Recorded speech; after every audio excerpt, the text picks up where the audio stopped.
সম্প্রতি একটা বিষয় নিয়ে বেশ চর্চা হচ্ছে, জুলাই যোদ্ধা অর্থাৎ যাকে আমরা আওয়ামী লীগেরা বলি জুলাই সন্ত্রাসী, আর জামাতিরা বলে জুলাই যোদ্ধা, সেই জুলাই সন্ত্রাসী সুরভি নাকি ভারতের ত্রিপুরায় ঢুকেছে।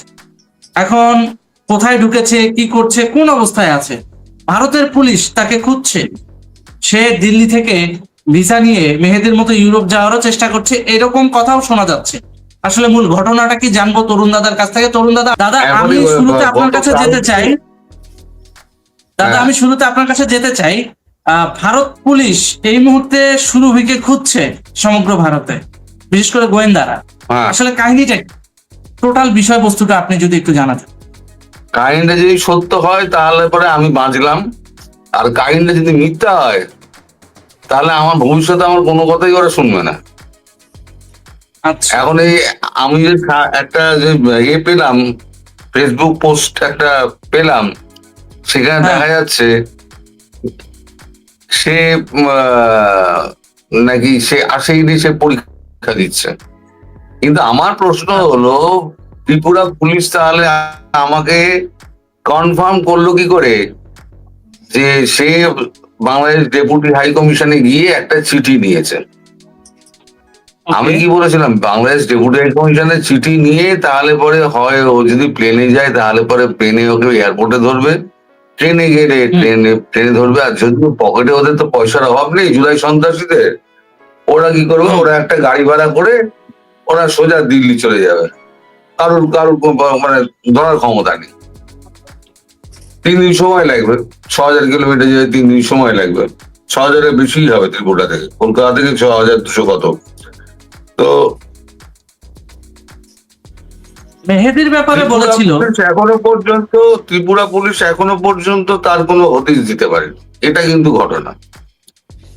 আচ্ছা, মেহেদির বেলায় কিন্তু এই ধরনের অনেক তথ্য এসেছিল, মেহেদির বেলায় এই ধরনের অনেক তথ্য এসেছিল যে না, ও দিল্লি যায় নাই, হুদাই মিথ্যা কথা, হ্যান ত্যান। পরে দেখা গেল কি কান ধরে বাংলাদেশে পাঠায় দেওয়া হয়েছে। রাশেদ ভাই, আপনি তো অবগত আছেন বিষয়টা সম্পর্কে। তো আমরা মেহেদিকে তো হোটেলে পেয়েছিলাম, কিন্তু এই জুলাই সন্ত্রাসী সুরভি তো হোটেলে থাকবে না, এটা থাকবে জঙ্গিদের আখড়ায়। কারণ এ কিন্তু পূর্ব অভিজ্ঞতা সম্পন্ন, খুব চালাক একটা মেয়ে, একেবারে জঙ্গিদের দ্বারা ওয়েল ট্রেন্ড একটা মেয়ে।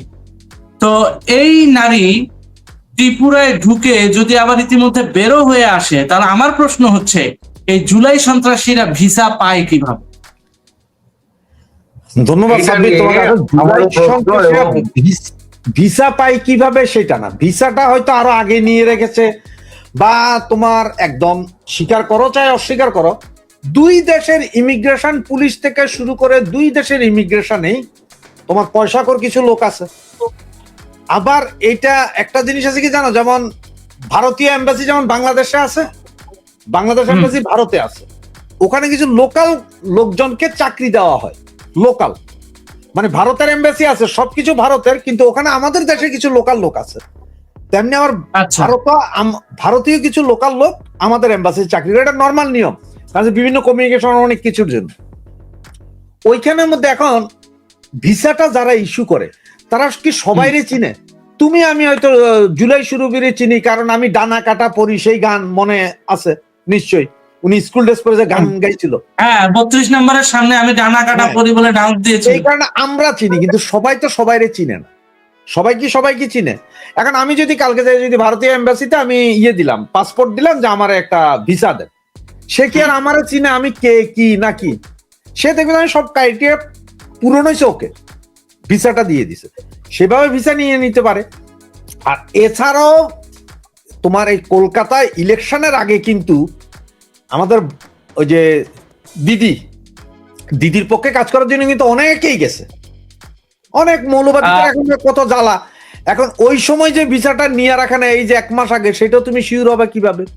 আর এই জঙ্গি, এখানে একটা প্রশ্ন আছে, আমার এখানে একটা প্রশ্ন আছে, দ্বিধা বলতে পারেন, আমি এই বিষয়টা নিয়ে তরুণদাকে জিজ্ঞাসা করতে চাই যে দাদা, ও যদি এখন এম্বাসি ফেস করতে দিল্লিতে যায়, ইউরোপের এম্বাসি বলেন কিংবা যে কোনো এম্বাসি ফেস করার জন্যই তো ও যাবে, সেক্ষেত্রে ভারত সরকার বা ভারতীয় গোয়েন্দারা কি কি পদক্ষেপ নিয়েছে, বা ওর প্রোফাইলটাকে ওখানে দেওয়া আছে কিনা? আমি তোমার প্রথম পোস্টে আগে ফিরে যাই, প্রথম প্রশ্ন জানা তুমি কি করেছিলে যে আমি প্রথম প্রশ্নটা করেছিলাম যে জুলাই সন্ত্রাসী শুরু কি? মেয়েদিকে ধরা গেল, একে ধরা যাচ্ছে না কেন? হ্যাঁ হ্যাঁ হ্যাঁ হ্যাঁ, এটাই। মেয়েদি কি, মেয়েদি ছিল দিল্লিতে, আর Okay. দিল্লিতে এটিএস, অ্যান্টি টেরোরিস্ট স্কোয়াডকে পেছনে লাগানো হয়েছিল, এটিএস।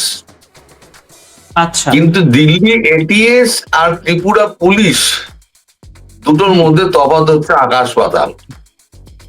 আচ্ছা ত্রিপুরা পুলিশ হচ্ছে মোস্ট করাপ্টেড একটা পুলিশ আচ্ছা আমাদের এখানে। মানিক সরকার প্রচুর ব্যবস্থা নিচ্ছে, অনেক মানে এও করছে, তোমার বিভিন্ন লোককে অ্যারেস্ট করছে, খারিজ করছে, পদ খারিজ করে দিচ্ছে, এই সমস্ত অনেক কিছু ত্রিপুরায় কিন্তু হচ্ছে, আমাদের এখানে হচ্ছে, তো আমরা জানি। টাকা হলে সব হয়। মানে টাকা থাকলে ওদের কাছে সব হয়। আর দ্বিতীয় হচ্ছে যে এই যে ও যদি কোনোভাবে দিল্লি পৌঁছায়, আমি ধরে নিলাম খবরটা সত্যি, ধরে নিলাম হুম ও যদি কোনোভাবে দিল্লি পৌঁছায়, তাহলে সেক্ষেত্রে কিন্তু ও অ্যারেস্ট হয়ে যাবে। আচ্ছা ও অ্যারেস্ট হয়ে যাবে এই কারণে যে ওর ওপরে দিল্লির পুরো নজর এখন রয়েছে। আর দিল্লি জুলাই সন্ত্রাসী যত আছে তাদেরকে যদি পায়, আগে তো মেয়েদিকে ফেরত পাঠিয়েছিল, এবার মেয়েদির মতো কাউকে ফেরত পাঠাবে না। আগে তো বছর খানেকের জন্য জেলে ঠুসে দেবে, তারপর যা চিকিৎসা করানোর যেগুলো হয় আর কি, মানে সাধারণভাবে আর কি, ডান্ডা পার্টি যা সমস্ত হয় সে সমস্ত হবে, থেরাপি সবকিছু হয়। হ্যাঁ, এটিএস এর হাতে পড়লে যেমন মেয়েদি একটা শুকনো চেহারা দেখে যেখানে মারলি তো কানের গোড়া একটা মরে যাবে। শেষকালে একটা বিদেশে বেড়ে আমরা ওকে যে জায়গায় প্যান্ট খুলে মেরেছে, ওকে যে জায়গায় প্যান্ট খুলে মেরেছে, ও তো সাংবাদিকদের দেখাতে পারবে না, এটা আমরা জানি। হ্যাঁ, ও তো বলেছিল আমি দেশে গিয়ে সাংবাদিক বৈঠকে আমি কি করে জানাবো, তো সেই সাংবাদিক বৈঠক তো আমার চোখে পড়েনি, তোমাদের চোখে পড়েছে? না না, একদম পড়েনি। সে যা খেয়েছে, সে তাকে একটা চড় মেরেছিল, সেটাও বলেছে আমাকে অত্যাচার করা হয়েছে, আমাকে ধাক্কা দেওয়া, তার মানে কি চড় মেরেছে। আর এখানে পুলিশ যেটা করে সেটা হচ্ছে পশ্চাৎ দেশে এমন মারবে না, এমন মারবে সে তুমি বসে পাতক্রিয়া করতে পারবে না 3 মাস, যেটা বাংলা ভাষায় অত্যন্ত কুৎসিত হয়। এই দিল্লি না ঢাকা, ঢাকা না দিল্লি, যারা করেছে তাদের কবলে এখন কিন্তু এইগুলোই জুটবে। তো দিন শেষে তো আপনার ওই দিন শেষে 2024 সালের নভেম্বরে করা আপনার ওই ভবিষ্যৎবাণী ফলে যাচ্ছে যে ওদের কাছে বঙ্গোপসাগর ছাড়া আর যাওয়ার কোনো জায়গা রইল না।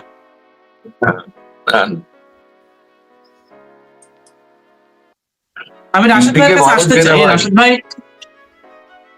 তিনদিকে ভারত ঘেরা, তারপরে কানাডারের বেড়া পড়ে যাচ্ছে, 45 দিনের মধ্যে সমস্ত বেড়া বসে যাচ্ছে, তারপরে এবার পালানোর আর কোনো জায়গা নেই। এবার এখান দিয়ে ঢুকতে হবে, আর নইলে বঙ্গোপসাগরটা নৌকো নিয়ে ভাস, আর নইলে সাঁতার দিয়ে পার হ। সব থেকে সেফ গতকালকে আমি বলেছিলাম ভাই পাকিস্তানে যা, ওখান থেকে দুবাইয়ের ফ্লাইট ধর, তোদের বেরিয়ে যায়, ভারতে আসার কি দরকার? আপনার কথা সূত্র ধরে আমি তো রাশেদ ভাইয়ের কাছে জানতে চাই, রাশেদ ভাই হঠাৎ করে জুলাই আন্দোলনের সাথে উপর এত মানুষজন খেপে গেল কেন? যে মানুষরা একসময় এই জুলাই সন্ত্রাসীদেরকে সমর্থন করত, সেই মানুষগুলো এখন এদেরকে সন্ত্রাসী আখ্যা দিয়ে রীতির মতো জুতার মালা পরাচ্ছে। বিষয়টা আমাদেরকে একটু ব্যাখ্যা যদি করতেন, কাহিনীটা। দেখো, এটা নর্মাল, বিষয়টা নর্মাল। জুলাই আন্দোলনটা ঘটাইছিল মুষ্টিমেয় কিছু লোক, যাদের কাছে পেট্রো ডলার ছিল, ওরা ঘটাইছিল, বাকিগুলো তো না বুঝা নামছে। ওই যে আমাদের দেশে একটা কথা আছে কি জানো, যে একে হইছে উলাইল্লা বুড়ি, তার উপরে ঢোলের বাড়ি। মানে খাইয়া দেয় তো কাজ দেয়, ঢোল বাজাইতেছে। ওই যে আমি তোমার গতকালকে মনে তোমার একটা টক শোতে বলছিলাম যে ওই জাসদ এক সময় মিছিল করতো, দুনিয়ার মজদুর এক হও লড়াই করো। আমরা তো বুঝতাম না, তো মজদুরের জায়গায় আমরা কইতাম দুনিয়ার মজনু এক হও লড়াই করো। কেন এক? দ্বিতীয় কাহিনী বলি, আমি যখন একদম ছোট তখন ধরো আমি আর এই 3-4 পড়ি আমি, ওই আচ্ছা সময় আচ্ছা। আমার এলাকায় উচ্চারণ করছি শেখ হাসিনার বিরুদ্ধে। তবে আমি Okay. এখন জাতির কাছে ক্ষমা চাই এই শব্দ উচ্চারণ করার জন্য, কারণ ডাক্তার ইউনূস যদি না আসতো আমি ফ্যাসিস্টের ডেফিনিশন কি এটা বুঝতাম না। ও আসার না, পরে হারে হারে টের পাইছি, হারে হারে টের এবং পাইছি। সে বলছে, সে আরেকটা জিনিস বলছে যে অনেকে বলে যে শেখ হাসিনা ডিক্টেটর ছিল, বলে যে উনি ডিক্টেটর হলে উনি ছিল মানবিক ডিক্টেটর, হুম মানবিক ক্ষমতা গুণাবলী সম্পন্ন ডিক্টেটর। তার কারণ হচ্ছে উনি এই ডিক্টেটরশিপ কইরা আমার দেশের উন্নতি করছে, উনি এই ডিক্টেটরশিপ করে আমার দেশের রাস্তাঘাট আনছে, আমার গরিবের 2 বেলা খাওয়ার ব্যবস্থা করছে। উনি মানবিক ডিক্টেটর, আমার এই গণতান্ত্রিক ডিক্টেটর হচ্ছে মানবিক ডিক্টেটরের এই মুহূর্তে প্রয়োজন। তখন আমি বললাম যে আপনি কি ভুল বুঝতে পারছেন? বলে যে অবশ্যই ভুল বুঝতে পারছি। যে উনি পরে উনি তুলনা দিলেন, বলে ডিক্টেটরশিপ অনেক রকম আছে, কয় চায়নার যে আছে সেও একজন ডিক্টেটর না, চায়না তো আরো পার্টি আছে, কিন্তু উনি ওই বেটা ডিক্টেটর, কিন্তু ওই বেটা তো চায়নারে কোথায় তুলে নিয়ে গেছে, আকাশে তুলে। কয় সেটা Right. অন্য জায়গায় পারে নাই।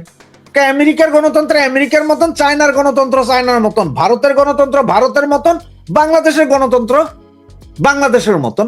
সুতরাং রাশিয়ার কথা বলবেন না, হ্যাঁ রাশিয়ার কথা বলবেন না, ওখানেও তো দীর্ঘদিন একই ব্যক্তি শাসন করতেছে। একই যে রাশিয়া 1990 সালে সোভিয়েত ইউনিয়ন ভাঙা 19টা দেশ হয়ে গেল, সেই সোভিয়েত ইউনিয়নকে পুতিন আইসা মেকানিজম হোক আর যেভাবে হইতে আজকে ধরে রাখছে তো ক্ষমতাটা, সেই রাশিয়াকে আজকে আবার তারা কোথায় তুলে নিয়ে গেছে। যে রাশিয়ায় যুদ্ধের কারণে কোভিড এর কারণে রাশিয়ার অর্থনীতি ধ্বংস হয়ে যাওয়ার কথা, এক মহিলা পুরো অর্থনীতি ধরে ফেলছে, ধরে রাখছে না, রাখছে। এই যে ডিজি হেলথ অর্থাৎ স্বাস্থ্য উপদেষ্টা সম্পর্কেও কিছু কথা বলেছিল ওই ব্যক্তি, আমি একটু এটা আপনার কাছ থেকে শুনতে চাচ্ছি। গতকালে যেহেতু শেখ হাসিনার প্রসঙ্গ আসছে, শেখ হাসিনার কাছে ক্ষমাও চেয়েছে ওই লোক এবং তিনি নিজের ভুল স্বীকারও করেছে, তা আমরা একটু এই বিষয়টা, যেহেতু লাইভটা আপনি করছেন কালকে, তা আপনার কাছে তথ্য আছে, এই জন্য আমি আপনাকে জিজ্ঞাসা করছি। স্বাস্থ্য উপদেষ্টার ব্যাপারে বলছে যে কোভিড এর যে ইনজেকশন গুলোর কথা, উনি সরাসরি বলছে ইনজেকশন গুলো তো আসে বাহির থেকে, এটা তো বিশ্ব স্বাস্থ্য সংস্থার মাধ্যমে এটা আসে, ওখানে কিন্তু 2 নম্বরই করার রাস্তা নাই, ওখানে 2 নম্বরই করার রাস্তা নেই। সুতরাং ওখান থেকে সরকার পয়সা দিবে, সেই পয়সায় মাল আসবে। যাক, এই ইনজেকশন গুলোর কথা ভুলেই যাও। কোভিড এর সময় কি হয়েছিল, প্রথমে 20 লাখ ডোজ দিল ভারত বাংলাদেশ, এবং সেটা বিনা কষ্টে বিনামূল্যে দিছে ভারত দিছে। ওইটাই বলতে, ভারত দিছে কতটুকু, 20 লক্ষ। এরপরে রাশিয়া দিল আমাদেরকে, এরপরে এবার বাংলাদেশ এগুলো দিয়ে চালনা যখন শুরু করলো, তখন আস্তে আস্তে সরকার টু সরকার চুক্তি হয়েছে।